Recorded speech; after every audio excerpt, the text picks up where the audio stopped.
Hi, everyone. Meteorologist Bill Rentschler and meteorologist Carmelo Lattuca in the 1011 Now streaming studio for another edition of the Weather Academy. Carmelo, today, pretty short, sweet, simple. Very important, We're though. talking about some changes to cold weather messaging that are happening, are already in effect now, but that you'll see this upcoming fall and this winter. We will never again see an advisory called a wind chill advisory. No more wind chill warning. It's gone. It's gone. It has gone the way of the buffalo.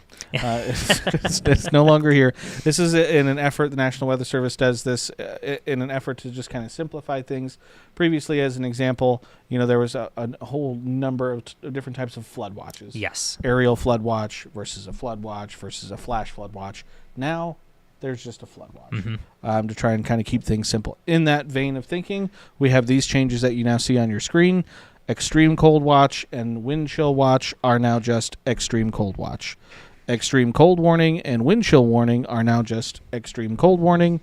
Wind chill advisory is being replaced with cold weather advisory. That's probably one of the biggest changes. And then hard freeze watch, and hard freeze warning and freeze warning consolidated to freeze watch and freeze warning. Right, and I want to make this crystal clear. It's not that the wind chill is going away or that it doesn't meet the criteria to issue one of these warnings. It's just not going to be called that. Correct. So I'm sure in the description for an extreme cold watch or warning or the cold weather advisory, you will see, wind chills as low as this, And I think it makes sense, and especially with the hard freeze watch and freeze watch.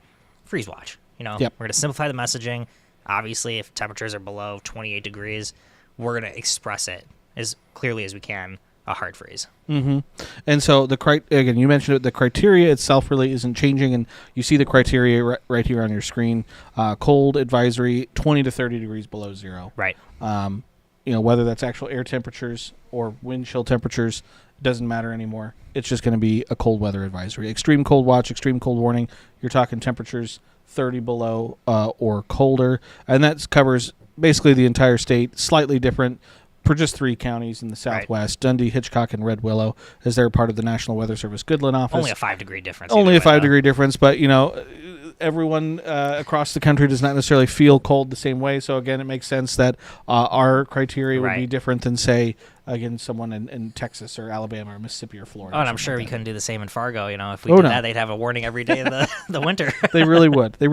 But this will be something that we will see. This is a chart, Carmelo, of all the wind chill warnings that have been issued across the state, according to data from the Iowa State Mesonet. Okay. And so you can see it's maybe 3 to 5, 3 to 6, somewhere in there, I'd say maybe on average, just about every year wind chill warnings, but you'll now see these as the extreme cold warnings. Absolutely, and it looks like only 1, 2, maybe 3 years there that we haven't seen one, so very likely we're going to see one and be able to explain it again when it comes to wintertime. And then this is a chart, basically the same thing, but wind chill advisories, which we'll now see as cold weather advisories moving forward. We average probably at least a dozen to maybe 18 or so of these every single year across the state. Definitely simpler for people to understand, but I get what you're saying. May not roll off the tongue as easily, but I think we'll just have to get used to it. Yep, but just, a change. We wanted to let people know the change is coming, and when they do see it for the first time, a lot of people will still probably be surprised. I'll probably still be surprised. I'll be interested to see, Carmelo, because the color table the National Weather Service has, that tornado warnings are red, right? Whatever. Flood watches are green. Yes.